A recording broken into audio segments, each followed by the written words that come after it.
On y va. Du coup, bonjour à tout le monde. Potentiellement encore quelques personnes qui vont arriver, mais ils nous rejoindront en cours de route. Donc, bienvenue à ce webinaire qu'on anime conjointement avec Jérémy donc Joran, qui est de Tank, et donc Romain Barré, que vous voyez aussi, qui va faire un petit témoignage et je laisserai se présenter, mais qui, lui, est dans un centre social et qui fait aussi partie du comité de sélection de programmation des films de Tank. Juste avant qu'on démarre, et puis peut-être ça fera arriver quelques personnes, je lance juste un petit sondage rapide qui permet juste de savoir qui vous êtes en fait. Et si vous avez déjà entendu parler de Tank, si vous connaissez le partenariat, si vous savez voilà, ce qui s'y passe ou quoi, ce qui nous permettra aussi de savoir un peu à qui on parle, hein, tout simplement, parce qu'on ne vous voit pas forcément. Et puis de savoir si voilà, à quel point il faut développer notre partenariat avec Tank ou si tout le monde est hyper familier et familière de ce partenariat. Donc, je vous laisse juste quelques petites secondes pour remplir les trois questions. Donc, pour savoir qui vous êtes, enfin, quelle fonction vous occupez plutôt, si vous êtes salarié dans un centre, bénévole dans un centre ou une fédé ou salarié d'une fédé ou autre, si vous connaissez Tank et le partenariat avec la FCSF, et si vous avez déjà organisé des ciné-débats dans votre structure avec Tank, ou pas dans le cadre du partenariat Tank, ou jamais. Voilà, il y a quasi tout le monde qui a répondu. Il nous reste quelques personnes qui n'ont pas répondu, 4 5 personnes. Je vous laisse encore 10 secondes.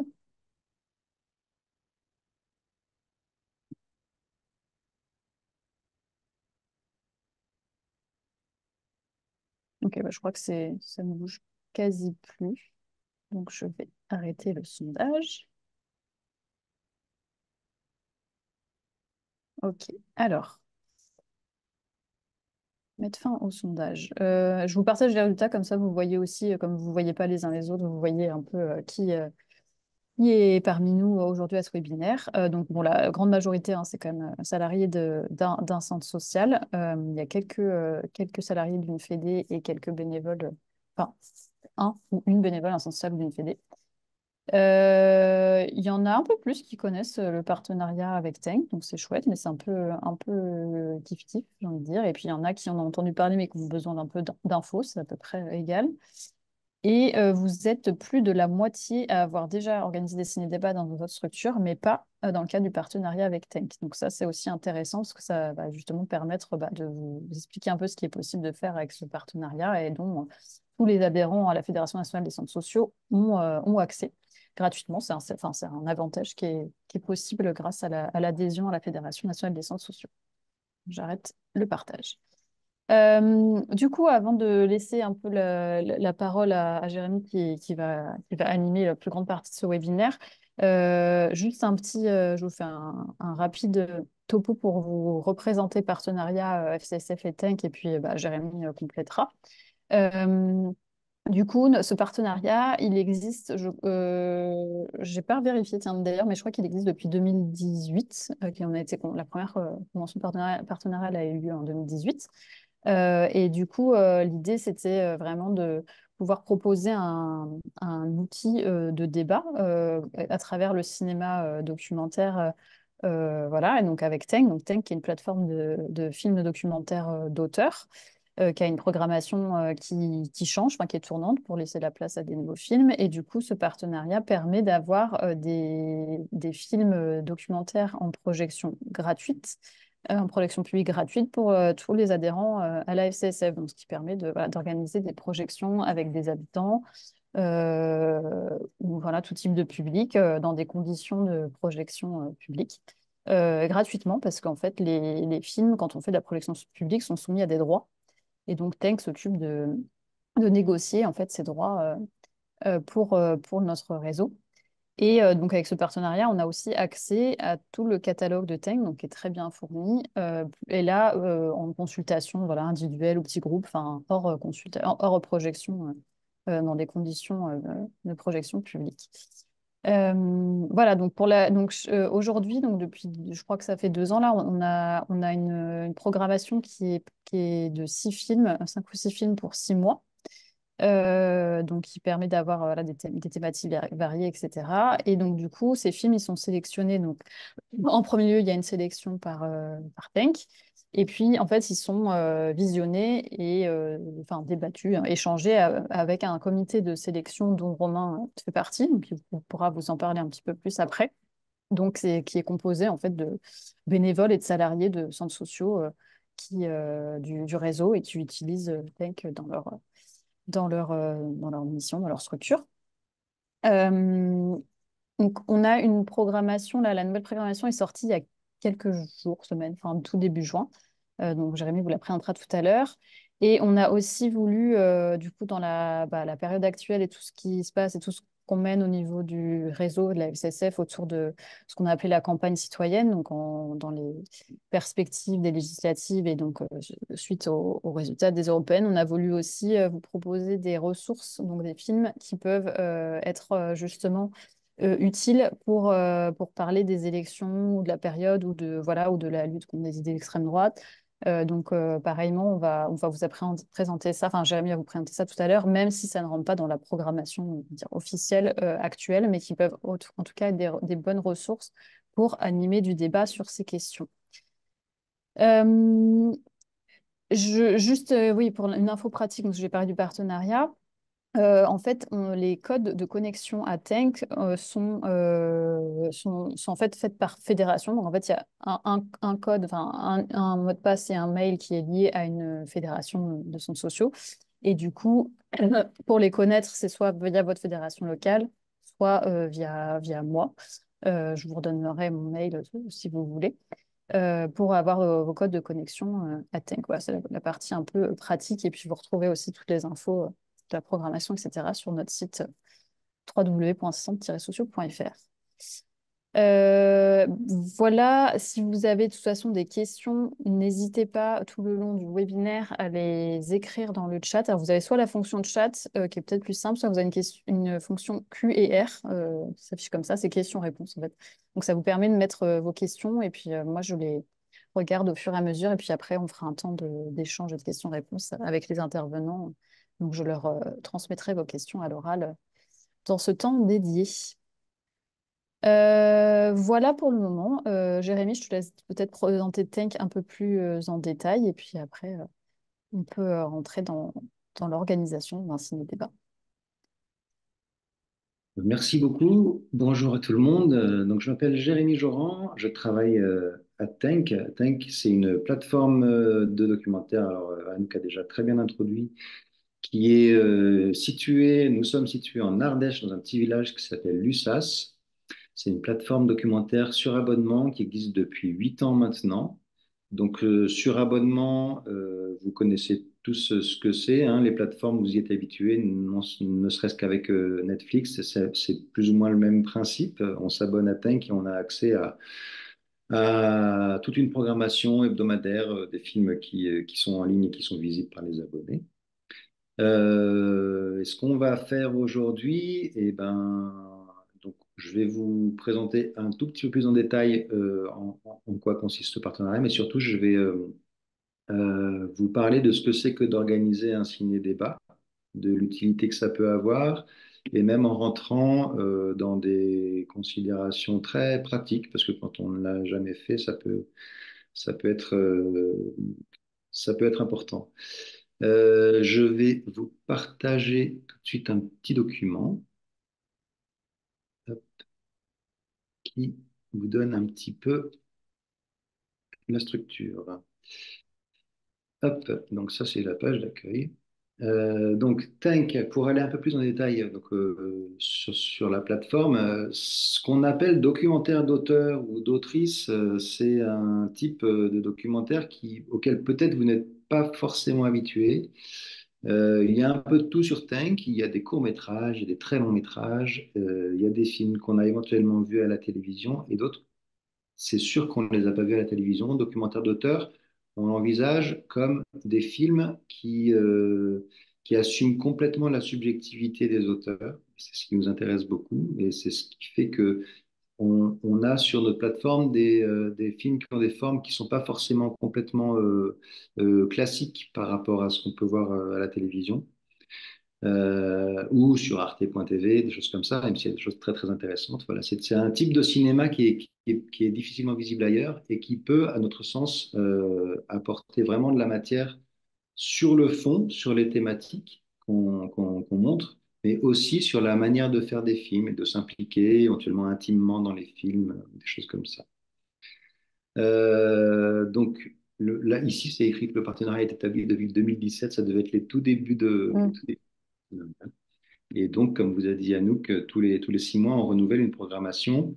Là, je vous avais une petite capture d'écran de la page qui est consacrée aux centres sociaux, sur laquelle il y a les 6 films, les 6 films qui sont disponibles en ce moment, dont je vous parlerai bien plus en détail un petit peu plus tard. Un petit sommaire, donc vraiment sur les choses pratiques pour commencer. Déjà, pourquoi organiser un ciné-débat? Comment choisir un film? Des questions pratiques, vraiment, de comment organiser une salle de projection. L'intérêt du partenariat sur la question des droits des films. Ensuite, je ferai une petite partie sur l'animation. Euh, voilà, sur comment aborder un film et comment favoriser l'échange euh, autour d'un film après celui-ci, après la projection de celui-ci. Et c'est là qu'on pourra aussi discuter avec Romain Barré, Peter Keras et Bienvenue là-haut. Kera, pardon, et Bienvenue là-haut, voilà, qui nous apportera aussi son expérience de tout ça. Alors Tout, Jérémy, avant de jeter ma, je pose juste une question qui est sur le chat parce que c'est un peu en lien avec enfin, Tank et la plateforme. Est-ce qu'il y a une option, donc Christa pardon, demande s'il y a une option sous-titrage sur la plateforme qui peut être activée. il y a pour certains films, alors tous les films sont disponibles en français, alors quand ils sont en langue étrangère, ils sont sous-titrés en français. Il arrive que certains films qui sont en audio français soient sous-titrés soit en français, enfin une retranscription des sous-titres en français, et on a certains films qui sont en sous-titrage SME, sourds et malentendants. Mm. Et on va en avoir de plus en plus. L'idée, c'est qu'on en ait au moins un par semaine, c'est-à-dire au moins un sixième des films qui seront sous-titrés malentendants. Ok. Voilà, donc je passe assez rapidement. Il y a ce petit point 4 là, que faire avant les élections, qui nous permettra de faire un petit détour aussi sur qu'est-ce qu'on peut faire dans l'immédiat si on a envie de se mobiliser un petit peu pour la venue des élections législatives. Et je finirai par l'exposition des 6 films qui sont disponibles jusqu'à décembre. Alors, pourquoi organiser un débat? Ça, c'est une première chose. Un ciné-débat, c'est plusieurs choses. C'est projeter un film en public, ce qui est très différent de regarder un film tout seul, et le faire suivre d'un débat qui invite le public et éventuellement des intervenants à discuter ensemble de ce qu'ils ont vu. Ça permet un prolongement de l'expérience de visionnage. Et ce qui nous semble particulièrement utile et important avec la forme documentaire, parce que ce sont parfois des sujets qui nous touchent de près et des expériences dans les films qui peuvent nous toucher de près et qui peuvent apporter vraiment des réactions directes à partir de nos vies sur les films qu'on a vus. Donc un accompagnement de ces projections, c'est vraiment quelque chose de très riche pour le documentaire. C'est vraiment tout à fait autre chose que de les regarder soi-même chez soi tout seul. Ça permet de réfléchir ensemble, de se mobiliser éventuellement sur des sujets si ces sujets s'y prêtent, et voilà, de s'emparer de différents sujets. On a sur la plateforme des films qui sont un peu pour tous les publics et un peu sur toutes les thématiques, et notamment des thématiques politique, hein, sur les luttes, sur l'écologie, enfin, sur le féminisme, beaucoup de choses. Voilà, dont je vous parlerai tout à l'heure. Et donc, c'est effectivement particulièrement précieux en ce moment, dans les 10 jours qui viennent. Et on se dit que c'est bien de regarder des films et c'est bien de regarder des films politiques et militants, mais c'est encore mieux s'il y a une parole qui se fait autour et voilà, qui permet de éventuellement voilà, parler politique et éventuellement changer des choses sur les votes qui viendront. Alors, choisir un film, c'est pas une chose évidente parce que des films, il y en a des centaines et des milliers. Il y a deux axes qui sont très utiles, c'est de savoir à quel public on s'adresse. Et je suppose que chacun d'entre vous, dans vos différents territoires, vous avez des publics différents, des habitués différents dans vos centres, que ce soit sur l'âge, adulte, ado ou des enfants, que vous ayez un public plutôt familial, qui soit plutôt urbain, plutôt rural. Ça va vous permettre d'axer un peu plus le choix de vos films et à partir aussi de ce public que vous avez, vous allez entrer aussi par la thématique. Euh, Régulièrement, on essaye de mettre dans notre partenariat des films qui parlent de démocratie, des films qui parlent d'écologie, des films qui parlent de féminisme, qui sont vraiment des films qui permettent le débat. Avant d'organiser un débat, il faut aussi se demander si le film est matière à débat, justement. Euh, voilà, d'autres critères qui sont dans la soirée que vous prévoyez d'organiser, est-ce que vous voulez montrer des courts ou des longs? C'est pas forcément évident de montrer des très longs films dans ce cadre-là d'animation. Euh, voilà. Je vous laisse un petit peu lire des films qui font passer des messages politiques clairs ou non. L'accès plus ou moins facile parce que sur Tank, on a des films qui ont des formes parfois un petit peu compliquées, et donc c'est pas forcément évident de s'adresser à tout le monde. Et on peut aussi imaginer de créer des corpus de courts-métrages pour une soirée sur une même thématique. C'est quelque chose qui n'est pas évident à faire, la recherche de films, et pour laquelle nous, on est à Tank, source de. Enfin, si vous voulez nous contacter pour avoir des idées de thématiques et de films, on a vraiment un catalogue, on l'a bien en tête, donc on est vraiment une ressource pour cela. Et j'ai mis d'autres liens de ressources sur cette diapo, à des films documentaires qui recensent quasiment tous les films documentaires qui se font, au moins en France, en ce moment. Les Yeux Doc, qui est une plateforme privée, mais qui a des entrées thématiques, et Images en bibliothèque. Il y en aurait énormément, mais en tout cas, n'hésitez pas à vous adresser à nous si vous avez des besoins particuliers pour choisir des films. Anouk, là, on va rentrer un petit peu dans le processus d'organisation. Disons, si on a déjà choisi un film, Anouk a parlé de la question des droits. Il faut savoir faire la différence entre ce que c'est qu'une projection publique et une projection privée. Une projection privée, c'est regarder un film qu'on a acheté en DVD ou sur une plateforme de streaming, seul, en famille ou avec des amis. En tout cas, c'est quelque chose qui n'est pas ouvert au public. Et la grosse différence, c'est que ceci peut se faire tout à fait gratuitement. Et quand on organise une projection qui accueille du public, c'est la représentation devant un groupe de personnes d'un film. Et donc là, il y a besoin de payer des droits parce que les films sont faits avec de l'argent, souvent avec peu d'argent. Et l'exploitation des films, donc le fait de montrer des films, est aussi une ressource pour les personnes qui ont fait les films. Euh, c'est ce qu'on appelle, alors en projection publique, nous avons les projections auxquelles vous êtes habitués dans le cinéma, mais il y a aussi ce qu'on appelle les projections non commerciales, donc, qui sont ces séances, que ce soit payant ou non, organisées par des groupes, des ciné-clubs, des cinémathèques, des services publics. Ça peut être des séances gratuites aussi. Ça peut être des séances en plein air, tant qu'elles ne sont pas organisées par un exploitant cinématographique. Donc, ce sont toutes ces séances qui sont organisées par des associations, des médiathèques, des cinémathèques, des lieux de spectacle, des établissements scolaires, etc., etc., et donc des centres sociaux. Donc, si vous voulez organiser une projection, il va falloir contacter les ayants droit du film et, a priori, payer des droits.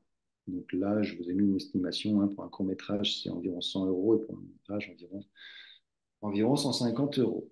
De même, pour ces contacts avec les ayants droit, nous sommes une ressource pour vous orienter. Nous avons l'habitude de négocier avec les ayants droit. Vous avez choisi le film, vous vous êtes occupé des droits. Je vais aller vite là-dessus, mais il va falloir communiquer et faire savoir que cette projection a lieu. Bon, bah là, je suppose que vous avez tous un peu vos manières de faire. Vous pouvez créer des affiches, aller sur les réseaux sociaux. Si vous avez un site web, ça peut être important aussi. Si vous avez des mailings dans votre réseau. On constate aussi que le bouche à oreille, c'est quand même souvent un très très bon moyen de faire venir des gens. Si vous avez décidé d'inviter des intervenants pour ce débat, vous pouvez aussi profiter des réseaux de ces intervenants pour communiquer sur votre projection. Et voilà, j'ai mis simplement, si vous voulez faire des affiches, ben, il y a des informations très très basiques qu'il faut surtout pas oublier de mettre, que c'est un ciné-débat, le jour, l'heure, le lieu, le nom du film, s'il y a ou non de l'intervenant, ce qui peut éventuellement faire venir des gens, si l'entrée libre est payante, etc. Et vous pouvez, vous, Tank, fournir des images des films en haute qualité aussi, il me semble. Absolument, ouais, ouais. Des images, les affiches, parfois elles peuvent se trouver sur Internet aussi, mais les Mm. images, dès qu'on diffuse un film, on a un stock d'images qu'on peut utiliser, qu'on a le droit d'utiliser aussi. Oui. Et là, pour aller vraiment dans le très très très concret, projeter un film, ben, si vous ne l'avez jamais fait, il y a plein de petites questions à se poser. Le jour et l'heure, ça doit être réfléchi en fonction du public que vous souhaitez toucher. Éventuellement le mercredi après-midi pour des jeunes ou pendant les vacances, les soirées, les week-ends, si vous imaginez que c'est plus intéressant pour les adultes qui pourraient venir. Et après, ben, il faut des chaises, il faut une salle qui permette de faire l'obscurité. Ça va être très très basique aussi, mais il faut penser à ce qu'il y ait des prises pour brancher un ordinateur, pour brancher des enceintes. Voilà, il faut des câbles pour justement brancher ces enceintes correctement pour qu'il y ait un son intéressant, audible, et s'enquérir aussi d'une possible connexion Internet ou pas.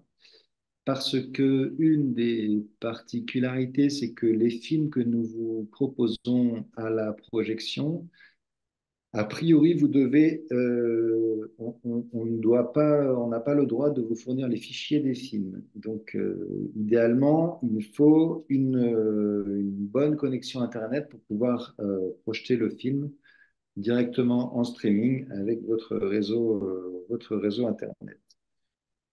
Jeudi, normalement, on n'a pas le droit. Contactez-nous, il y a moyen de s'arranger. Voilà. Parfois, dans certains endroits, comme les montagnes du Kera, par exemple, on sait que la connexion Internet n'est pas idéale. Voilà. Et j'ai écrit aussi, pour une projection en extérieur, ben, il faut qu'il fasse beau. Il faut tout anticiper. Voilà, le matériel, ça complique beaucoup de choses et ça fait des projections qui souvent commencent à 22h, 21h30 parce qu'on les fait souvent en été, voilà, ce qui est tout à fait autre chose. Euh, voilà, donc pour revenir vraiment sur la question des droits, là, on en a déjà pas mal parlé, mais donc ce qui est important à vous dire, c'est que les 6 films que vous retrouvez sur la page que j'ai mise en lien en bas, là, que vous les retrouvez. D'ailleurs, si vous êtes connecté, il faut être connecté pour les voir. Ces 6 films, ils sont absolument négociés par Tank. Et donc, si vous voulez les projeter demain sans aucune démarche, vous avez le droit. C'est quand même le gros intérêt de ce partenariat, c'est que ça vous évite une grosse partie de recherche d'ayant droit, une partie pratique et de dépenses aussi. Voilà, qui vous permet vraiment voilà, de proposer, quand vous voulez, une projection de ces films-là. Et on a décidé, il y a maintenant 2 ans à peu près, de les laisser disponibles pendant 6 mois, parce qu'on sait aussi que dans vos plannings, eh ben, vous ne faites pas les choses du jour au lendemain, justement, et que vous avez peut-être envie aujourd'hui de prévoir ce qui va se passer en octobre. Mm. Et donc, si vous avez un projet en octobre, vous pouvez aller regarder cette page-là. Je vais vous la montrer, la page. Il faut que j'arrête le partage. Voilà. Et après, on les met aussi, enfin, toute la programmation est à chaque fois mise sur le site de la FCSF. En général, elle est dans le bandeau déroulant pour que ce soit trouvé assez facilement. Là, j'ai pas encore mis la nouvelle programmation parce que, enfin, voilà. Mais elle va y être, elle va y être très rapidement. Alors là, je vous montre la page en question. Donc, c'est une page spéciale de notre site qui n'est accessible qu'à vous quand vous êtes connecté et sur laquelle eh ben, vous avez les films qui s'affichent et que vous pouvez aller voir. Je reviens à mon petit papier. Alors peut-être, Jérémy, juste quelques petites questions avant de passer, parce qu'il me semble qu'après, on passe plutôt sur la partie animation du ciné-débat. Euh, Il y a une question alors de Sonia qui demande si vous visionnez tous les films avant de les poster. Donc là, j'imagine plutôt du côté enfin, global Tank. Est-ce que tous les films sont bien visionnés avant de les publier sur Tank, quoi? Oui, pas forcément par nous en interne. Je n'ai pas vu tous les films qui passent sur Tank, mais pour vous expliquer rapidement comment est faite la programmation de Tank. Donc, toutes les semaines, on met 6 films en ligne qui restent pendant 2 mois en ligne, accessibles à nos abonnés. Ces 6 films qu'on met en ligne sont programmés pour la plupart par un comité de programmation qui sont des gens extérieurs à Tank, des gens qui sont soit programmateurs, programmatrices dans la vie, soit cinéastes, soit ingénieurs du son, enfin des gens du métier qui ont leur culture du documentaire et donc qui ont vu ces films, qui nous les proposent. Et nous, ensuite, en interne, on constitue la programmation. Donc nous, en interne, on envoie une grosse partie. Euh, et si voilà, et on constitue la grille en fonction de ces propositions de cette vingtaine, quinzaine de personnes qui travaillent avec nous. C'est des gens avec qui on a une vraie relation, en qui on a vraiment confiance et dont on sait qu'ils sont d'accord avec notre ligne éditoriale qui est orienté politiquement, hein, qui est assez engagé, mais qui permet aussi de montrer des films qui sont pas forcément des films politiques, il y a un peu de tout.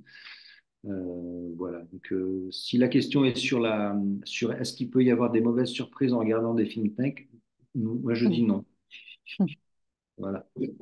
Et tous les films de la programmation sont bien sûr visionnés à la fois par Jérémy et par le comité de programmation qui compte 5-6, c'est ça, personnes donc, qui sont bénévoles ou salariés dans un centre social du réseau. Donc on est pareil. Pour la programmation pour les services sociaux, comment ça fonctionne? C'est que moi, je fais une pré-liste d'une quinzaine de films avec des liens pour les visionner. Cette pré-liste, je l'envoie à notre comité aux centres sociaux. Ils ont à peu près un mois pour regarder les films.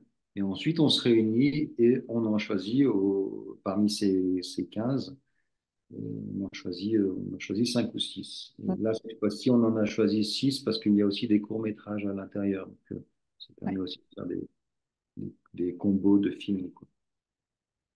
exact. Il y a une question de Vanessa qui demande lorsque les films sont archivés, il n'y a plus d'accès possible. Alors, il y a 3 types d'accès aux films sur Tank. Il y a des films qui sont en ce moment visionnables par les abonnés. Donc, quand je disais ils restent 2 mois en ligne, c'est qu'ils sont visibles si on se connecte aujourd'hui, on peut les regarder. Au bout de ces 2 mois, ces films vont soit partir complètement de la plateforme, ne seront plus visibles, soit être en location pour 2 euros pour les abonnés.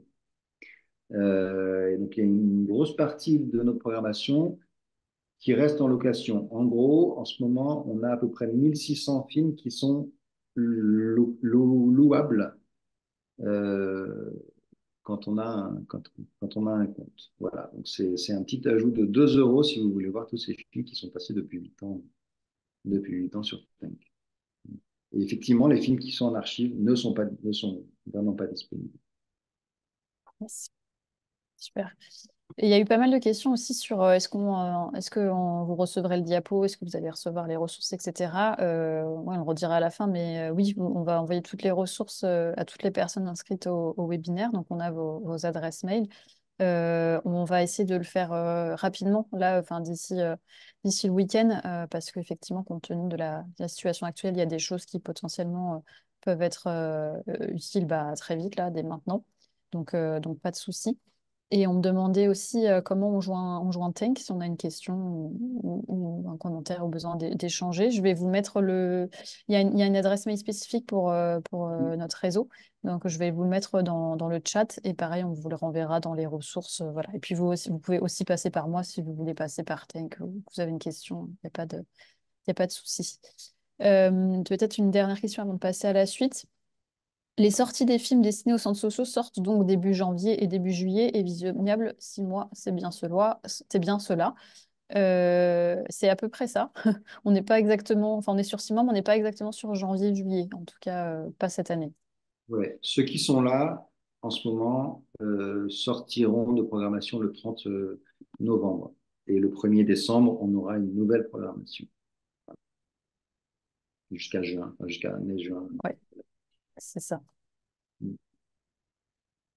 Ok, bah, on peut passer, je pense, à la partie animation du ciné-débat et bah, n'hésitez pas encore si vous avez des questions qui vous viennent à les mettre dans le chat ou dans l'outil questions-réponses. Euh, on a réglé toutes les questions pratiques. On a choisi notre film, on sait quand on va le montrer. Maintenant, on se dit qu'il va falloir préparer un petit peu ce débat d'après-film, ce qui n'est pas forcément quelque chose de tout à fait naturel. La parole après un film, parfois on se retrouve, enfin, ça vous est sûrement arrivé de vous retrouver un peu sans mots ou sans savoir comment lancer ou alors avoir l'impression que tout le monde a juste envie de rester dans l'expérience du film et pas forcément de discuter. Si là on est dans le cadre d'un ciné-débat, il faut prévoir ça, il faut prévoir ce petit moment de blanc et comment on va faire pour que la parole puisse enchaîner, puisse prendre après le film. Alors, quand c'est vous qui l'organisez, ben, c'est quand même très important d'avoir vu le film, éventuellement plusieurs fois, pour pouvoir, pour pouvoir noter des pistes de débat, pour aussi noter des moments du film qui pourraient être vraiment des sujets à mettre en avant dans l'animation du débat. Donc, vraiment très bien connaître le film. Aussi se renseigner pas mal sur les cinéastes, qui ça peut être intéressant aussi, sur la filmographie des gens qui ont fait ce film. Si ces personnes ont des thèmes de prédilection, si ça fait suite à un autre film qui serait sorti en salle qui aurait fait débat ou des choses comme ça, c'est intéressant de resituer les films dans leur contexte. Et le contexte, c'est aussi se renseigner sur l'époque à laquelle il va être fait, parce que les discours un film qui date de 1960, on ne va pas envisager son discours de la même manière qu'un film qui sort aujourd'hui, notamment sur les questions politiques. S'il fait partie d'un courant cinématographique, si vous avez envie d'axer le débat sur aussi le langage cinématographique, si le film est rattaché à une actualité récente ou une actualité de l'époque, si ça a un lien direct avec des événements historiques. Voilà, donc il y a tout un travail de recherche à faire. Et à partir de la thématique du film, il s'agira de dégager une ou deux grandes questions de débat et des questions de relance pour être en mesure de ne pas rester devant un silence dans une après-séance. Euh, voilà, je l'ai dit, noter éventuellement des scènes majeures du film pour lancer une discussion. Si c'est un film qui est vraiment sur une thématique, il faut aussi se préparer à ce que les échanges dépassent vraiment le cadre du strict film qu'on vient de voir, mais qu'on parle vraiment du sujet du film. Donc, encore une fois, ça demande pas mal de recherche et de documentation. Là, pas forcément uniquement sur le film lui-même, mais sur les thèmes et les sujets. Euh, une autre chose qui a été faite beaucoup par un centre social il n'y a pas très longtemps, c'est de nous demander les contacts des cinéastes ou même des protagonistes des films, parce que ça peut nourrir une simple discussion en amont d'un débat peut vraiment nourrir votre manière d'animer. Si vous arrivez à discuter avec le cinéaste, la cinéaste, ça va vous apporter vraiment des informations très intéressantes pour orienter le débat et éventuellement euh, la possibilité d'inviter des gens.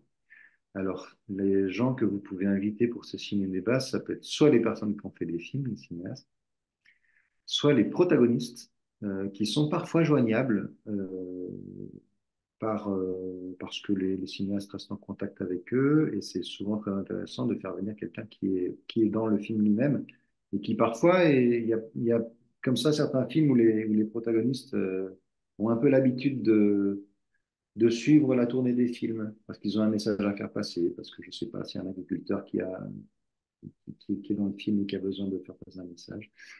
Il y a des gens qui sont très ouverts à ça, au déplacement. Euh, voilà, donc je vous ai là encore noté, bah, si on vous fournit le diaporama, vous aurez les liens là. Des ressources, donc Think effectivement, ou alors sur Think, il y a le minimum d'informations sur les films, c'est pas très approfondi, donc je recite filmdocumentaire.fr, le site du CNC, le Centre national du cinéma, qui propose parfois même des dossiers pédagogiques ou des scénarios de films. Et voilà. Et après, il y a certains films qui eux-mêmes ont des sites dédiés. Je sais que là, dans la programmation des 6 derniers mois, il y avait un film qui s'appelait La part des autres, qui était un film sur le commerce et l'agriculture, disons, qui avait enfin, les modes de consommation et qui avait vraiment tout un site internet et un kit pédagogique, disons, qui était disponible sur le site et qui est très utile pour voilà, pour l'organisation du débat. Le jour J, eh ben, bon, je ne vais pas vous redire les choses très concrètes, mais aménager l'espace, mais c'est pas complètement anodin de se rendre dans une pièce qui ressemble, je sais, un peu à un cinéma ou quelque chose il y a quelque chose d'agréable et de confortable dans la manière dont sont installés l'écran, les chaises, etc. Euh, la disposition des gestes, c'est une question parce que si on est dans un ciné-débat, ça peut poser question d'être dans une disposition de cinéma, donc d'avoir des rangées de chaises devant un écran.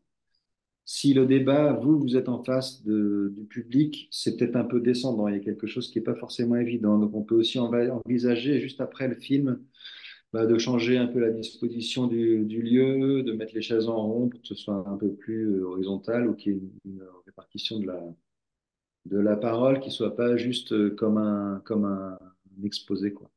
Donc pensez ouais, à cette question de l'aménagement. Et voilà, donc en amont, juste avant la séance, bah, présenter basiquement ce que c'est que le film, le cinéaste, l'année, le genre.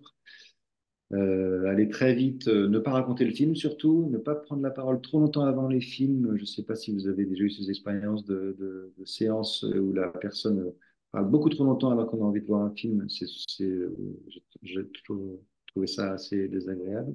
Donc le propos, rapidement, le thème.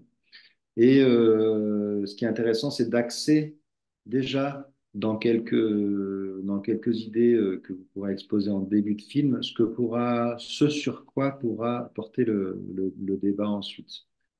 Que les personnes puissent regarder le film en disant, tiens, tel passage, je le garde en tête parce que j'ai envie de le citer pendant le débat. Et la durée du film, bon, qui normalement est sur votre communication et sur les affiches, etc. Mais voilà, c'est toujours plus agréable de savoir à peu près à combien on en est, si on en a pour 12 minutes ou pour 80. C'est une manière d'aborder les films qui est assez différente. Et pendant le film, c'est une bonne chose de rester dans la salle parce que vous pourrez certainement attraper des moments du film euh, auxquels vous rattachiez pendant le débat, des moments de rire, des moments de réaction, de, de dégoût, je ne sais pas, en tout cas des choses qui feront réagir et qui seront certainement matière à question. Je l'ai un petit peu évoqué, il y a deux manières assez différentes de mener un débat. C'est avec ou sans intervenant. Donc, si vous avez décidé de faire venir un cinéaste, par exemple, ou un membre de l'équipe ou un protagoniste, on peut se dire que ça permet d'approfondir le sujet, mais qu'il y a ce danger toujours d'être un peu plus passif devant ce qui pourrait être un peu comme un exposé.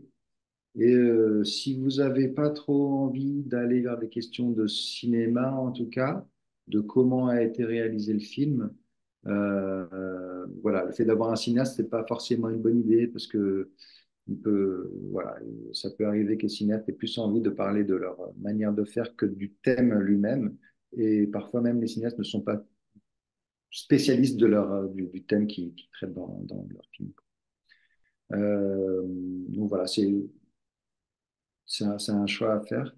Ça pose la question de la rémunération quand même de la venue des protagonistes ou des cinéastes euh, qui sont censés être payés pour leur temps passé à faire un débat et dont on doit aussi payer les déplacements s'il y a déplacement.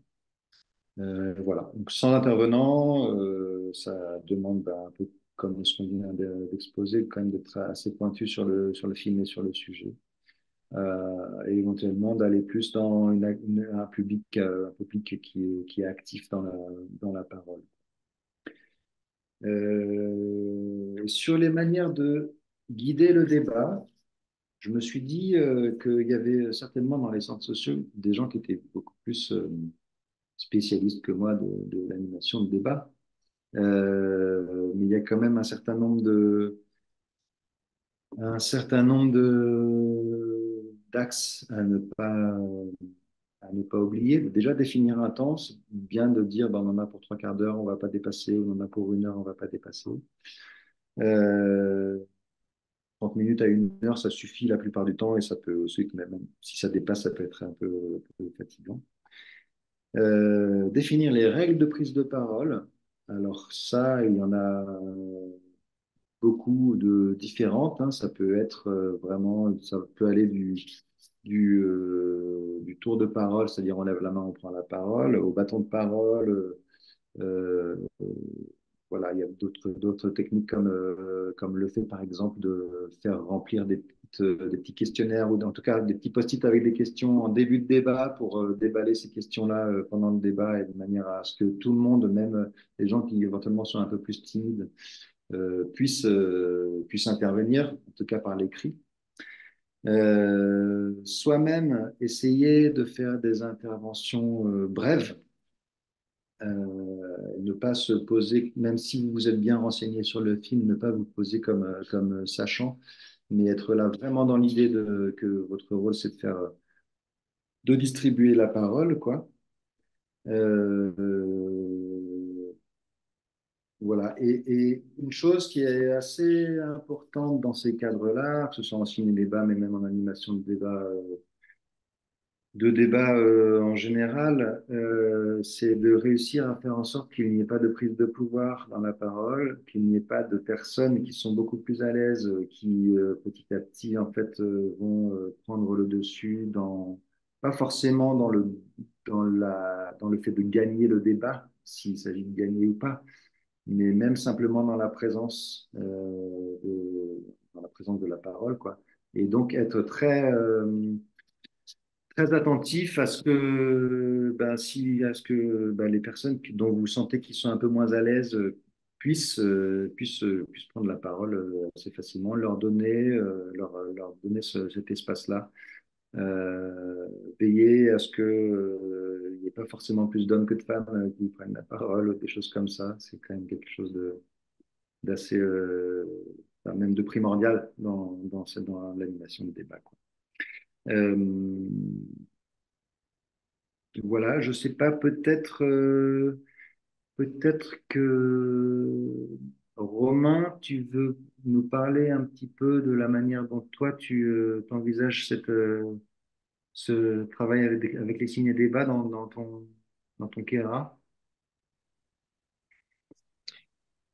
Oui, c'est possible. Après, je reviendrai sur la structure, enfin, où je peux parler de la structure tout de suite, hein.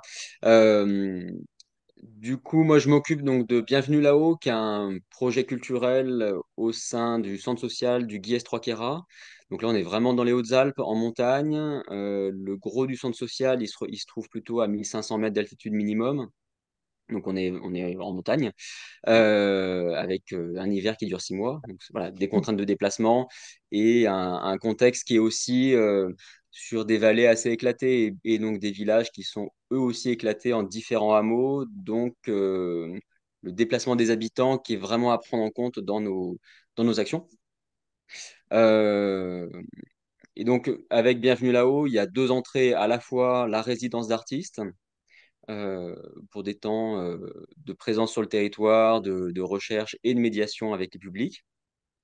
Et du coup, un cycle, enfin des cycles clin d'œil qu'on a appelé comme ça avec différents partenaires autour de projections de films, principalement documentaires. Et donc, ce cycle a émergé à partir du moment en fait, où quand je suis arrivé moi ici, en fait, j'ai découvert ce partenariat entre Tank et les centres sociaux et donc, on l'a imaginé euh, sous un format à la fois printemps et hiver. Et donc, du coup, au mois de mai, on essaye de mettre un focus sur une dizaine de films documentaires. Et au mois de novembre, plutôt sur une vingtaine, voire une trentaine de projections. À chaque fois, toutes ces projections, elles se font en itinérance. C'est-à-dire que même si moi j'ai des espaces au niveau du centre social, l'idée c'est surtout aussi d'en sortir et de pouvoir aller au plus près des habitants.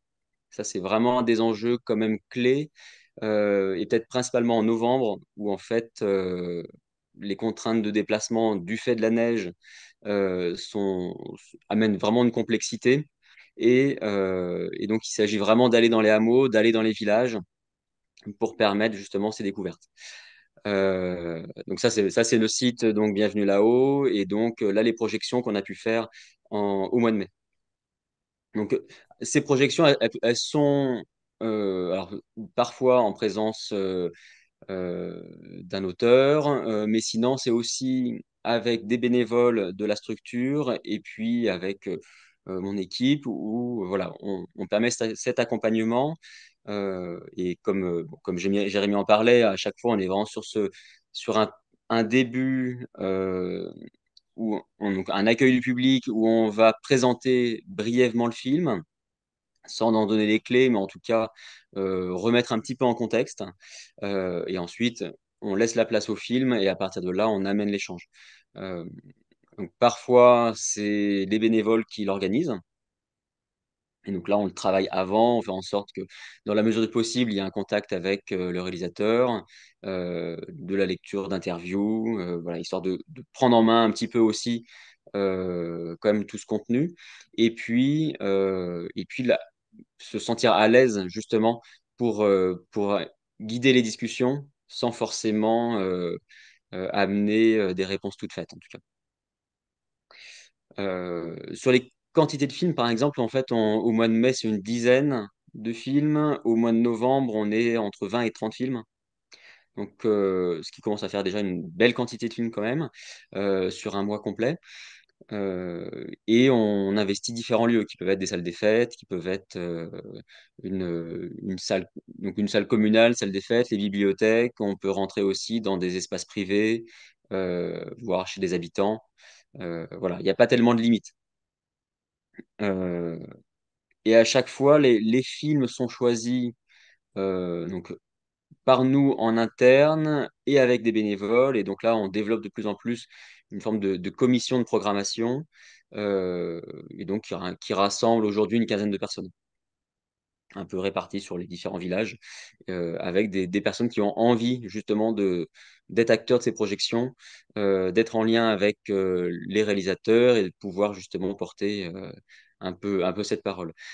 On essaye d'inviter les réalisateurs, mais ça reste toujours aussi pour nous un peu complexe. On est dans des territoires quand même très isolés. Donc forcément, il y a un coût de déplacement qui est pas toujours évident. Euh, le logement sur place, il est loin d'être simple aussi. Donc voilà, il y a quand même ces contraintes. Et toutes nos projections se font hors saison. C'est-à-dire que c'est vraiment pour les habitants, mais c'est aussi qu'il n'y a pas beaucoup de monde. Donc, ponctuellement, voilà, nos projections aussi entre 10 personnes et 40 pour les grandes projections, où il y a beaucoup de monde. Mais voilà, on reste sur des petites jauges à chaque fois. Euh, et donc, tout l'enjeu, c'est vraiment aussi. Pardon, Jérémy, tu as. Oui, non, je me posais la question des films, parce que vous avez une grosse programmation et donc des films qui ne sont pas justement dans le partenariat. Et donc, je suppose que ça vous fait, enfin, vous avez une grosse programmation de beaucoup de films, donc ça vous fait quand même un budget conséquent sur les droits. À la fois, il y a des films. En fait, il y a beaucoup de films qui se font en partenariat avec d'autres structures, avec documentaires sur grand écran, avec les yeux doc, avec images en bibliothèque, etc. Et Tank, bien sûr. Euh, et puis, il y a certains films, effectivement, où là, on fait la démarche de demander les droits de diffusion. Et donc là, on a un coût, bien sûr. Mais en fait, c'est aussi très, très aménageable. Et donc, on est dans l'échange avec les ayants droit ou directement le réalisateur en fonction, qui, euh, qui parfois entend bien aussi les problématiques des centres sociaux, d'un contexte rural. Et, cet échange, il est vraiment important, à la fois pour la création du débat, mais aussi pour être en amont et réfléchir ensemble à comment ça peut exister. Euh, et après, tout l'enjeu vraiment, et peut-être d'autant plus dans ce contexte aujourd'hui, mais il est vraiment d'essayer de développer une curiosité sur le territoire et de faire en sorte qu'on arrive à diffuser au maximum des films qui sont parfois considérés comme difficiles, et comment on les accompagne, comment on va ouvrir aussi un autre regard sur les films, mais ça peut se faire aussi bien sûr dans les autres domaines. Et là, moi, je pense aux résidences qu'on fait sur le territoire et, et qui amène du débat forcément aussi avec les questions d'art contemporain euh, ou de musique contemporaine et comment à un moment c'est pris parfois avec violence et comment on l'accompagne pour que ce soit justement apaisé et, et que ça amène une autre vision aussi de ce que peut être la création artistique. Et pour permettre ça, alors on est dans ce contexte d'un territoire rural quand même relativement enclavé.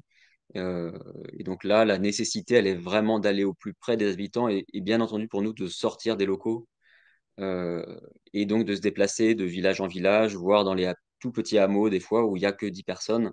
Mais en tout cas, c'est vraiment d'y aller, d'être identifié et de permettre de pousser les portes même de chez les habitants qui vont être finalement dans cet accueil. Voilà rapidement, mais après on peut en débattre, hein, on peut échanger dessus. Et Romain, est-ce que tu as un exemple, ou je sais pas, une anecdote d'un ciné-débat où il y aurait eu quelque chose qui t'ait marqué sur justement, je sais pas, des réflexions ou des témoignages euh, sur un débat voilà, qui pouvait être un peu fort ou impactant? Euh, alors, pas forcément dans le débat en tant que tel, mais je repense à un moment où on avait euh, projeté l'année dernière un film sur les violences policières, euh, où au final, on était combien? On était une vingtaine, donc petit groupe quand même, mais en tout cas, qui avait forcément suscité vraiment le débat. Et à ce moment-là, moi, j'avais invité la gendarmerie à intervenir. Alors, à la fois enfin, pour créer la discussion, en tout cas. Euh, et ce qui avait été assez complexe, alors qu'au contraire, j'aurais pensé que ça allait être simple d'amener les gendarmes à être acteurs justement de leur propre médiation. Et ça a été assez difficile de remonter tout le cheminement hiérarchique pour, euh, pour permettre justement cet échange avec un public, avec finalement de la gendarmerie qui m'amenait un argumentaire autour de débordements possibles, enfin, qui n'avait aucun sens sur un territoire aussi petit, c'était totalement hors propos. Donc ça a quand même pu se faire, mais à minima, avec des gendarmes qui sont venus, mais un peu en off. Mm. Mais en fait, ça a permis vraiment un échange qui était très constructif. Euh, et ça a permis de décloisonner, en fait. C'était ça tout l'enjeu. Et je pense que justement, même si, bien entendu, on est sur des films qui peuvent des fois être à charge, ou en tout cas qui sont subjectifs, euh, bah, ça ne nous empêche pas justement d'amener un point de vue autre qui lui aussi est très subjectif et de pouvoir les confronter dans l'apaisement surtout et de créer l'échange avant tout. Et c'est les publics souvent qui ne se rencontrent pas et à partir de là, si on arrive à créer cette rencontre, déjà on a fait un grand pas et je pense que c'est ce qu'il faut absolument privilégier dans les interventions. Je demande à une question qui demande du coup comment on évite les prises de pouvoir et les confrontations dans les débats qui peuvent être de toute façon. Enfin, c'est une question qui est plus globale que juste des débats, c'est vraiment les débats aux discussions. Est-ce que toi, comment tu t'y prends? Et peut-être que là, autour de nous, dans les participants, les participantes, vous avez aussi des clés là-dessus parce que je pense que c'est une question que beaucoup de personnes se posent, en tout cas beaucoup de centres sociaux quand on est amené à animer du débat et qu'il n'y a pas forcément de réponse clé en main ou de baguette magique. Donc, n'hésitez pas aussi s'il y en a qui ont envie de partager des retours d'expérience là-dessus. Nous ici, en fait, on est alors, enfin, moi, notamment quand j'y suis, donc sur la majorité des projections, je suis un peu garant de cette parole, cette transmission de parole. Et donc, effectivement, l'objectif, c'est d'orienter des questions, euh, s'effacer un moment, de remettre justement la- de relancer un peu la discussion, voire de la freiner en tout cas, et de permettre cette circulation de la parole qui est importante. Et si on voit que ça commence un peu à s'envenimer, entre guillemets, euh, en fait, à un moment, il faut réussir à apaiser. Et donc là, c'est un peu.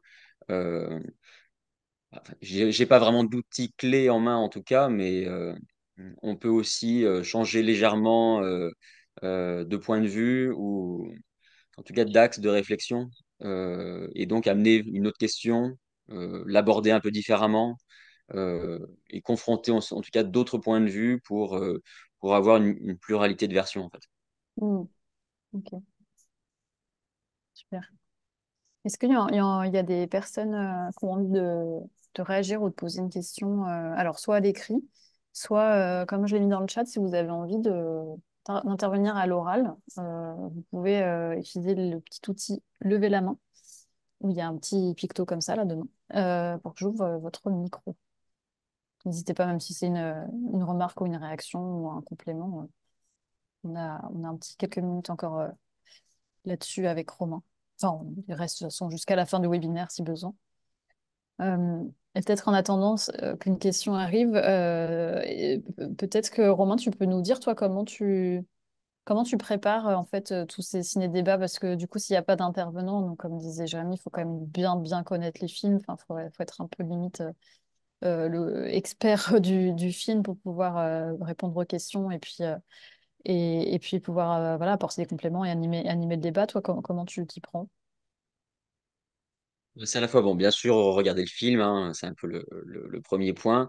À partir de là, ensuite, tendance à contacter le réalisateur dès que possible pour essayer d'avoir des clés de son côté directement.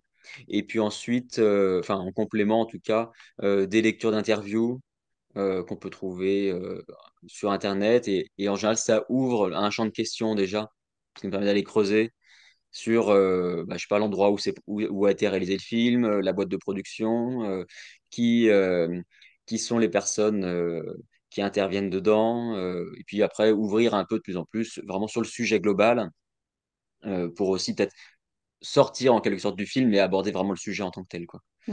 Et donc là, après, et puis après, je demande aussi sur les films liés à Tank, notamment, je demande à Jérémy s'il a aussi de la matière. Et souvent, en fait, c'est aussi l'avantage euh, sur les films liés au partenariat, tous les mois, ou je sais plus à peu près la temporalité, mais en tout cas, Jérémy nous envoie un mail sur un film dédié. Et donc, du coup, là, on a de la matière aussi. Ouais.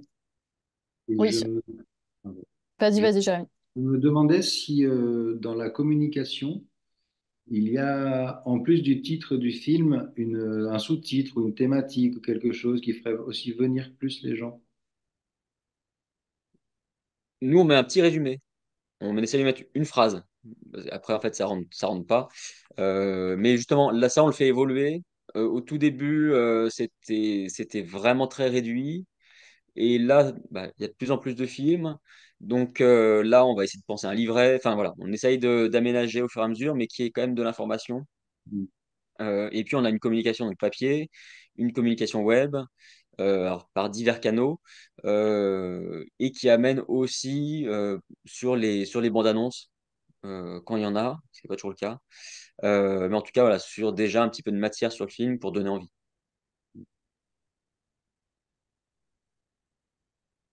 Super. Merci. Alors, il y a une question qui est arrivée d'Auréline. Romain, quelles sont les thématiques qui ont suscité le plus de débats jusqu'à présent et sur le jeune public si vous leur proposez des projections également? Ici en local, j'ai pas mal de choses. Enfin, les projections qui fonctionnent plutôt bien, on est quand même sur le côté soit agriculture, soit. Bah, c'est vrai que sur les violences policières, ça avait quand même marché, si j'ose dire. Euh, et c'est vrai que là, dans les derniers films, par exemple, le débat était peut-être un peu plus difficile à lancer, mais après, c'est variable. Là, ici, dans notre contexte quand même rural, c'est vrai que du coup, le lien à la ruralité, il amène beaucoup de discussions. Euh, on a eu aussi un petit peu de débat sur des films justement liés, je pense à un film qu'on avait diffusé, c'était l'an passé, je pense, Bachar al-Assad notamment. Donc à la fois sur cette confrontation entre une banlieue parisienne et la ZAD de Notre-Dame-des-Landes. Mm. Et, euh, et donc voilà, il y avait vraiment, là ça a amené du débat, donc, ce qui était aussi assez intéressant. Euh, et du débat entre guillemets assez facile, alors que ponctuellement, c'est aussi un peu, voilà, faut vraiment, c'est à nous de l'amener, parce que des films, des fois, qui peuvent être un petit peu plus euh, durs visuellement, et donc comment on l'accompagne. Hmm. Ça, je pense que c'est important. Mais c'est vraiment utile aussi d'amorcer le film. Ça, c'est un vrai plus. D'amorcer, des fois, de donner juste un petit contexte, euh, qui peut être le contexte de production, le contexte de ce qu'ont pu faire les réalisateurs avant. Enfin, voilà, là, c'est très variable, mais il s'agit de pas dévoiler le film, mais en tout cas de euh, commencer à ouvrir l'imaginaire, en fait. C'est plutôt ça. Ouais, Et mettre les personnes qui sont présentes en capacité d'écoute et de curiosité. super. Bah, merci Romain, je vois pas pour l'instant d'autres questions. En tout cas, c'était super intéressant ton retour. S'il y a, il y a d'autres questions qui vous viennent ou commentaires, n'hésitez pas, Romain sera là avec nous jusqu'à la fin, à 15h30. Du coup, je te redonne la parole, Jérémy. Euh, bon, bah, je vais dans l'ordre, hein. Rêve, c'est une sorte de série documentaire en 4 épisodes. En tout, ça fait 100 minutes. Ce sont 4 épisodes d'environ 25 minutes. C'est un film très, je ne sais pas comment dire, pop. En fait, ce ne sont que des jeunes gens, des ados qui parlent face caméra de leurs rêves, de leur manière de vivre aujourd'hui, notamment post-Covid. C'est un film qui a été tourné juste après le Covid. Sur leur manière de voir, alors ces 4 épisodes, le premier épisode, c'est vraiment sur le monde et notamment le changement climatique. Donc c'est un épisode qui est un peu dur, mais très très émouvant sur leur manière de voir l'avenir, quoi. Il y a d'autres épisodes sur leurs amours, sur leur transformation en adultes. C'est très, très délicat. C'est un vrai film de parole. C'est un vrai film pour les adolescents. Je sais que les cinéastes ont fait des projections avec des salles remplies d'adolescents et que c'était absolument incroyable, selon eux, les réactions. Euh, donc voilà, un film, voilà, si vous voulez faire des séances pour ados, je vous conseille vraiment. C'est voilà, c'est très beau et il y a 4 épisodes, donc ça peut même se regarder en 2 épisodes, en trois, en un seul. Voilà, 200 minutes, ça peut être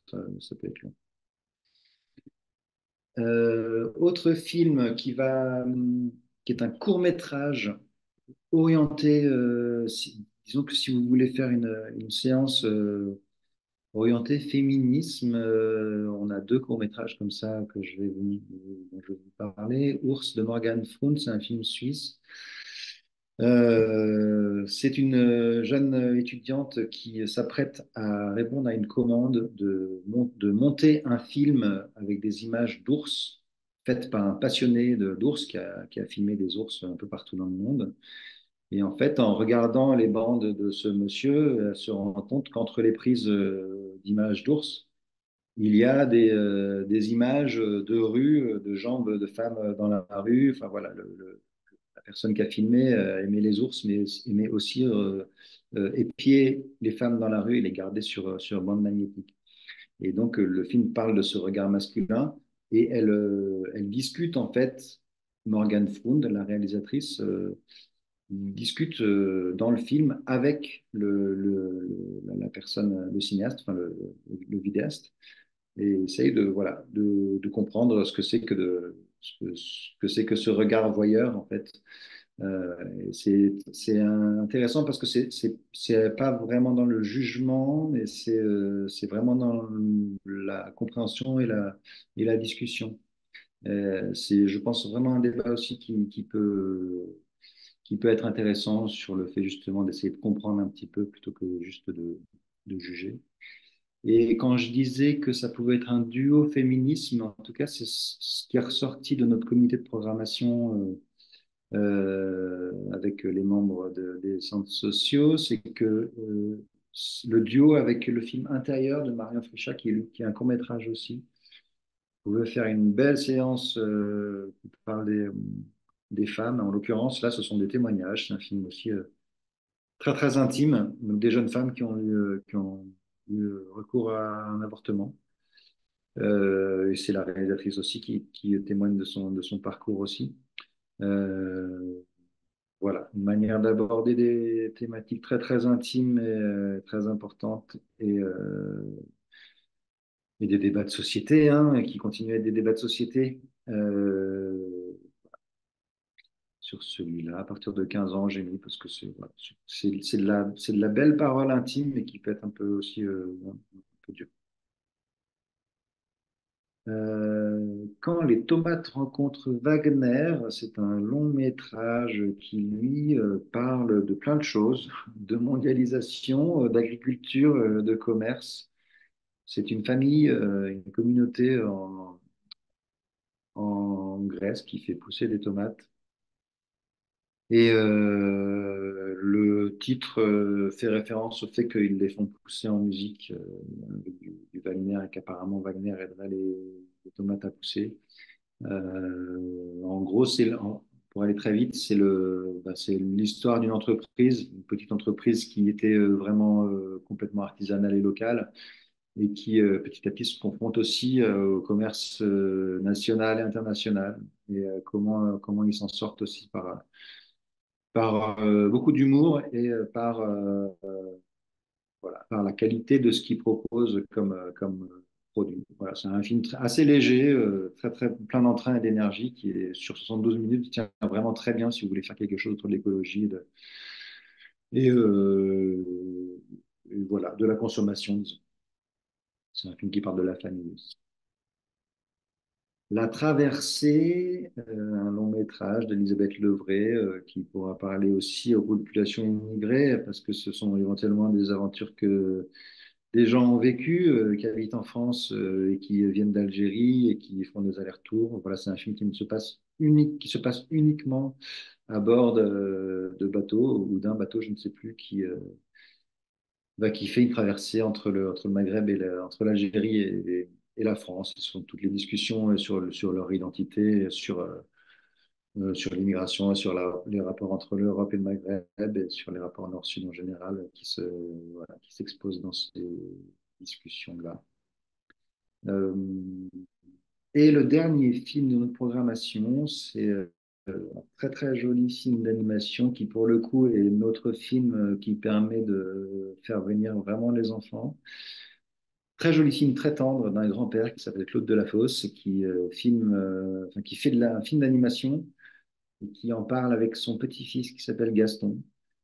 C'est très drôle, c'est très émouvant sur la transmission, sur le plaisir que peut avoir ce grand-père à travailler avec enfin, voilà, à jouer, jouer slash travailler avec son petit-fils. C'est un petit bijou de technique d'animation, de comment on peut s'amuser aussi avec le langage du cinéma. Pour, euh, pour la petite histoire, Claude Delafosse, c'est un des fondateurs de Astrapi et des trucs astuces dans Astrapi, si ça vous parle. Voilà, c'est quelqu'un qui a une curiosité folle et qui a peut-être 72 ans aujourd'hui, mais qui est très très léger dans son abord de la vie. Voilà, un très joli film qui fait plaisir pour le coup, celui-là. Voilà. J'en ai fini avec mes 6 films. Il est 15h20. Je ne sais pas s'il y a eu non, s'il y a des questions sur ces films. Sur d'autres choses. Euh, Alors, peut-être qu'on peut aussi préciser que la programmation, là, enfin, c'était surtout le cas de la dernière, on l'a construite aussi en lien avec le projet des réseaux, notre projet de réseau, donc, qui a été voté là, dernièrement à notre Assemblée générale le 8 juin dernier. Du coup, qui est constitué de grands axes avec plein de choses dedans et des priorités phares qui ont été votées aussi, mais les grands axes en fait se concentrent autour de la transformation écologique, solidaire et citoyenne, de la démocratie et de la justice sociale. Donc du coup, les films étaient en lien avec ça. Et dans cette programmation, il y a aussi des choses en lien, vu qu'il y a des films aussi qui sont en lien avec la transformation écologique, le féminisme, du coup, qui rentre aussi dans un des axes autour tout ce qui est discrimination, les grandes dominations, etc. Là, il y a de l'intergénérationnel sur ce film-là, avec aussi voilà, enfin, ce qui peut être autour de la vieillesse, de l'âge. Enfin, donc, il y a aussi du lien avec ça. Sur les questions, alors en tout cas, il y a eu des commentaires pour en tout cas remercier sur aussi les 4 films autour enfin, d'élections, des luttes contre les extrêmes droite, etc. Voilà, on dit notamment que ça permettra de donner suite à un débat qu'il y a eu avec des universitaires en Charente-Maritime, donc c'est top. Véronique demande aussi si le dernier film est tout public, l'effet de Méride, parce que oui, t'as mis tout public. oui, absolument. Ouais, Ouais, ouais. ouais. Donc, ouais, et oui, c'est chouette. Donc, vous retrouverez à chaque fois aussi à partir de quel âge. Ça, un détail qui est assez important. On nous demande, Aurélie nous demande aussi s'il est possible d'anticiper la prochaine programmation. En fait, c'est tous les 6 mois, mais Ça en descend, mais non, sur le ouais. contenu, non. Après, on peut rester en lien aussi parce que le comité de programmation est évolutif. Il s'est enrichi depuis 3 semestres ou 4 semestres, je ne sais plus. Il peut changer un petit peu, il peut y avoir des arrivées, des départs. Donc, si ça vous intéresse aussi de participer au choix de ces films, on peut aussi communiquer là-dessus. Mais ce ne sera pas pour tout de suite, c'est à partir de, disons, octobre qu'on va s'y mettre. Ouais. Oui, le comité de programmation, effectivement, est ouvert. Hein, si ça, mais ça vous intéresse d'y participer, n'hésitez pas à nous écrire.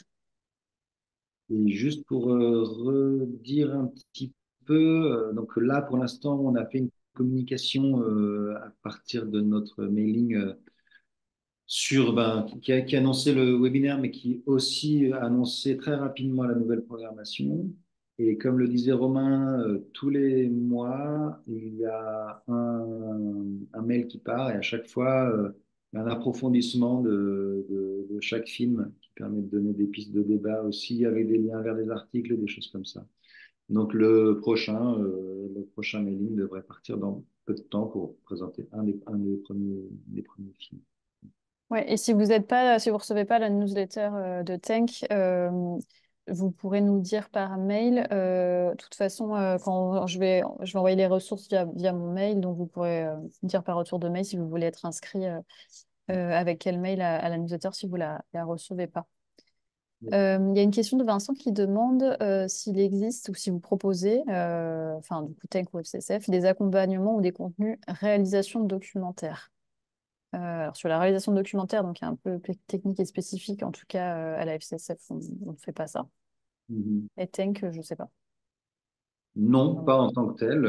Après, c'est vrai que parfois, dans certains dossiers ou dossiers pédagogiques, il peut y avoir des récits un petit peu de cinéastes qui racontent comment ils ont fait leur film, mais c'est peut-être pas forcément de ça que vous parlez. Oui, est-ce que c'est des... Enfin, en fait, Vincent, si vous pouviez préciser la question, est-ce que c'est comment réaliser un documentaire ou c'est comment le documentaire a été réalisé? Je ne suis pas sûre de saisir exactement.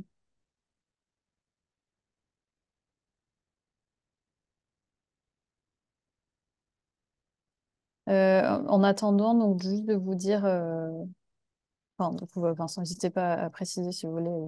Voilà. Technique de réalisation à mener avec notre public. Ah oui, alors les techniques de réalisation, non, c'est effectivement, c'est assez spécifique.